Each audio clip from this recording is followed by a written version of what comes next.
Gharar adalah salah satu istilah fikih muamalah.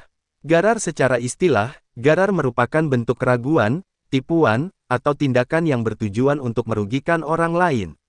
Gharar masuk kategori transaksi yang berisiko menimbulkan perselisihan.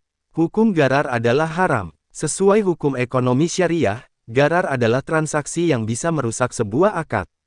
Ini karena ekonomi Islam mengatur sedemikian rupa tentang nilai-nilai keadilan sebagai prinsip pokok untuk landasan kegiatan ekonomi, sehingga tidak merugikan pihak yang lainnya. Dalam jurnal berjudul Analisis Bentuk Gharar dalam Transaksi Ekonomi oleh Nadratuzaman Hossein, hukum gharar adalah haram yang didasarkan pada larangan Allah atas pengambilan harta atau hak milik orang lain dengan cara yang batil.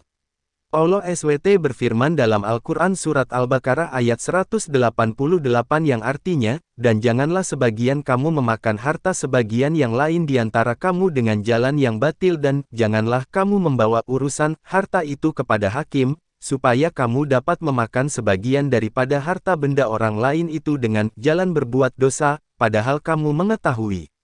Mazhab Syafi'i menggambarkan gharar adalah segala sesuatu yang akibatnya tersembunyi dari pandangan dan sesuatu yang dapat memberikan akibat yang tidak diharapkan atau akibat yang menakutkan.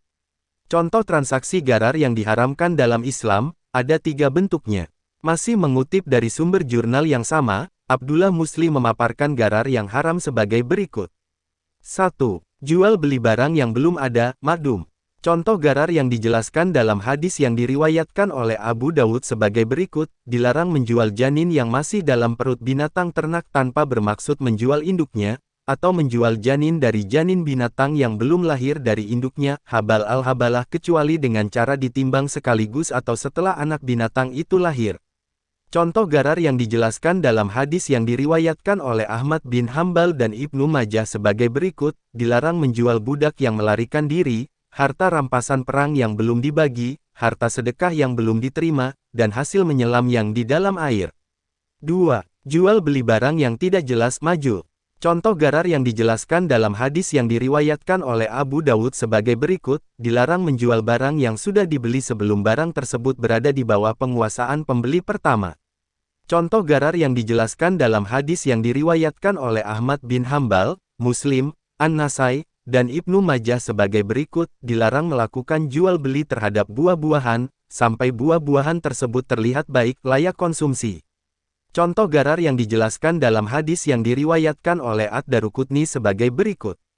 Dilarang untuk menjual benang wol yang masih berupa bulu yang melekat pada tubuh binatang dan keju yang masih berupa susu. Contoh gharar yang dijelaskan dalam hadis yang diriwayatkan oleh Al-Bukhari sebagai berikut, dilarang melakukan jual beli dengan cara melakukan undian dalam berbagai bentuknya. 3. Jual beli yang tidak mampu diserah terimakan. Contoh gharar yang dijelaskan dalam hadis yang diriwayatkan oleh Ahmad bin Hambal, An-Nasai, dan Tirmidzi sebagai berikut, dilarang melakukan 2 macam atau lebih transaksi yang berbeda dalam satu objek akad tanpa menegaskan bentuk transaksi mana yang dipilih sewaktu terjadi akad.